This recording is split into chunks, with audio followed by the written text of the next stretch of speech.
आगे बढ़ो, हम तुम्हारे साथ। भारतीय जनता पार्टी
पुढे वा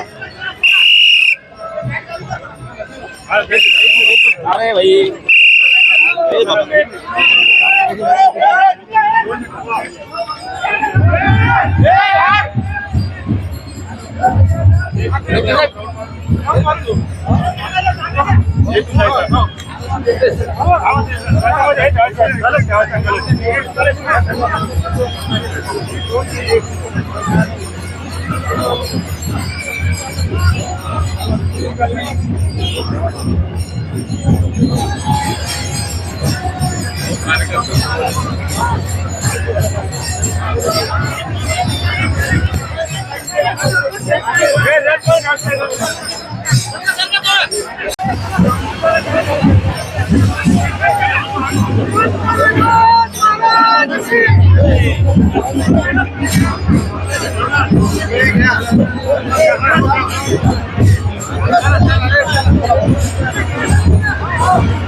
सर्वांना माझा नमस्कार। आज संभाजीनगर येथे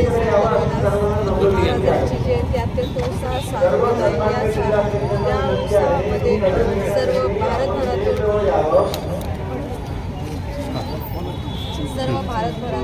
उत्साहाने साजरी होत आहे व सर्व समाजाला माझ्याकडून व माझ्या भारतीय जनता पार्टीकडून सर्वांना संत रोहिदास महाराजांच्या जयंतीच्या खूप खूप शुभेच्छा. जय हिंद जय महाराष्ट्र. ओके, काय सांगणार आज संत रोहिदास महाराजांच्या 650व्या जयंतीच्या निमित्ताने समरसता संकल्प अभियानामार्फत हा कलश पूजन आणि कलश वितरणाचा कार्यक्रम छत्रपती संभाजीनगरमध्ये पार पडला. आमचा पक्ष भारतीय जनता पार्टीने संत रोहिदास महाराजांच्या 650व्या जयंतीच्या निमित्ताने त्यांच्या जन्मस्थानी वाराणसीमधून त्यांनी प्रत्येक राज्यामध्ये तिथली पवित्र माती देऊन तिथे कलश वितरणाचा कार्यक्रम केला होता. आणि आज आम्ही छत्रपती संभाजीनगरमध्ये महाराष्ट्रातले आमचे सगळे जिल्हाध्यक्षांना इथे निमंत्रित करून आम्ही तोच कलश सगळ्या महाराष्ट्राच्या जिल्ह्यामध्ये आम्ही आज पाठवला आहे.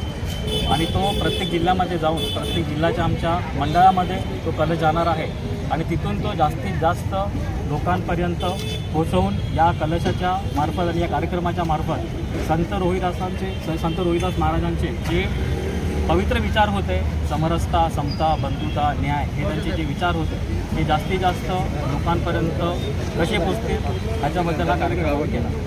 यानिमित्त समाजाला काय आव्हान करणार? यानिमित्त समाजाला सांगेन की संत महाराजांची जी शिकवण होती, समरसता, समानता, बंधुता, न्याय, ही शिकवण 650 वर्षापूर्वी त्यांनी दिली होती. आणि आज आपण बघत आहात की डॉक्टर बाबासाहेब आंबेडकरांनी जे आपल्याला संविधान दिलं, त्यांनीसुद्धा त्याच्यामध्ये जे स्वातंत्र्य, समता, न्याय हे जे मूल्य घेतलेले आहेत ह्याची पेरणी कुठेतरी संत रविदास महाराजांनी 650व्या वर्षी केली होती. आणि मला असं वाटतं की त्यांनी दिलेली शिकवण ही आपण स्वतः आपल्या आचरणात आणली पाहिजे. आणि आपली येणारी जी पिढी आहे, आपण बघत आहात की सध्या जे का ग्लोबलायझेशन चालू आहे त्याच्यामुळे आपली येणारी पिढी ही भरकटू शकते. तर ती भरकटू नये ह्या निमित्ताने आपल्या देशाची संस्कृती, आपल्या देशातल्या महापुरुषांचे ज्ञान आपण पुढच्या पिढीला द्यावे. तर याच निमित्ताने मी आवाहन करतो सगळ्यांना की संत रोहिदास महाराजांचे जे विचार आहेत हे आपण आपल्या पुढच्या पिढीपर्यंत पोहोचवावे. पद्धत काय असणार आणि किती दिवस हे चालणार महाराष्ट्रामध्ये? हा आमचा जो कार्यक्रम आहे समरसता संकल्प अभियान, हा जुलै ते फेब्रुवारी 20 इथपर्यंत चालणार, 6 महिन्याचा पूर्ण कार्यक्रम आहे. ह्याच्यामध्ये आम्ही विविध सामाजिक, सांस्कृतिक असे कार्यक्रम घेणार. कलश वितरणाची पद्धत काय असणार जिल्हावाईज? कलश वितरण म्हणजे हा कलश आता आम्ही पूर्ण मंडळापर्यंत घेऊन जाणार आहे. तिथून तो तिथले काही मंदिरं असतील किंवा काही संतांचे मठ असतील, अजून काही समाज मंदिर असतील, हा तिथे घेऊन जाणार आहे. किंवा अजून कुठल्या वस्त्या असतील त्या वस्त्यापर्यंत घेऊन जाणार आहे. आणि अखेरीस हा कलश आम्ही नंतर विसर्जित करणार. ओके, धन्यवाद. धन्यवाद.